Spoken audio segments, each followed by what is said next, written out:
What's up, everybody? Servants over here. I am back. Check this out, you guys. First off, I wanted to say gold is down $30 from what it was in the previous day. It was $23.46. I'm starting to really recognize the prices, and yeah, we'll see what happens with gold. I know that it doesn't stay low for long, and if it does, if it goes super low, that's just an opportunity to buy more because it's going to rise. That's what gold does. It just rises above everything else, as we can see here. We'll probably see a day where platinum catches back up. I know it was at a pretty extreme price at one point. We're going to talk 14 to 16 to 1800. I remember seeing it, and then it dropped really low into the 900s, and it's stayed there ever since. I remember that. Everybody talking about the platinum drop. It was a really awesome thing to see in the moment. And yeah, without further ado, I have here a beautiful 2024 Lucky Dragon 8.8 ounce cast silver bar for $335 online. Sometimes I have felt in the past that it is better to buy directly from Scottsdale. But if your local coin shop beats the price in any fashion, like mine tries to do, because he'll buy bulk. So I'm looking forward to this coming near me. I'm hoping that my coin shop gets a couple of them. I would love to get one or two maybe in the future. I would even make a trade probably for a couple of these on something. I would definitely take some generic rounds down and see if I could possibly trade a tube of those for maybe one or so of these with some cash. It would definitely I can't remember what I would get for an entire tube. I got to do the math on that one. Definitely around the price of this. I think it would be like two something for a tube of generics. Yep. Yep, he would give me around $270, I think. So then I would have to just get the rest, and then I could get a 2024 Lucky Dragon bar off of him, just like that. And that would be crazy, to trade in a whole tube, 10 ounces for 8.8. But this right here is going to rise differently than I would say most things that they have made in the past. Even the rounds that I just made a video on, these rounds right here are just premium rounds all around. I mean, you get more for them whenever you go to sell a tube of Scottsdale rounds at a local coin shop. But for the most part, these really, really low mintage, really awesome, random things that they come up with each year are really on my radar nowadays. I like buying these things. I would love to see what it feels like to get rid of one. That is what it really comes down to for me. How it feels to sell something special. It probably doesn't feel too good, but at the same time, I know that the price will be different. For instance, if I were to go and sell a generic round, they would give me spot price. With one of these, or with a 2-ounce Scottsdale round, it has to be above spot price. They have to pay above spot price, especially since in the most cases I buy directly from this guy. So he'll definitely be negotiable on certain things if you come with special rounds. It's not going to be what you paid for it. That's the sad reality of selling, is that in most cases it won't be exactly what you paid for it.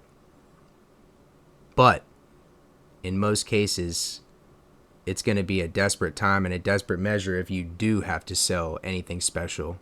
That's why generic is really the most important purchase in my current opinion. As a silver channel, I currently feel like it's the one thing that you can always go and get the price current day for, which is really the most important thing. I got a lot of special things. I got a lot of slabbed coins and stuff like that I could definitely rack up a few of them, 3 to 5 probably, and go and sell and get a total price that would be in the hundreds probably. That would be the goal always. Now, if you have something, you know, it's not going to be exactly what you paid for it probably. You may get more for it if you hold it long enough. But for the most part, if I were to take some slabbed coins down, like right here, I have some slabbed Morgans. He would probably say, well, I have a ton of them, you know what I mean? And I'll give you this for them. And it would probably be like a numbers thing at that point. Okay, well, I have a few more in the car here. I brought them. I didn't know if I was going to need them or whatnot. I can go get them. How many? I'll give you this for this many. And that's pretty much what you do in this world, I guess. If you really want to sell something, go and sell it. You know, if you need to pay a bill, go to the local coin shop and just negotiate a little bit. You know, there's not many times where me or any of the bigger channels are probably going to sell. In most cases, you know, we're just going to buy. At the same time, there's always times that are going to be rougher, you know, in the future. Not everybody is going to be able to keep every bit of the metal that they've bought over the years, and there's going to be better times to sell. Maybe we'll see a spike in silver here in the future.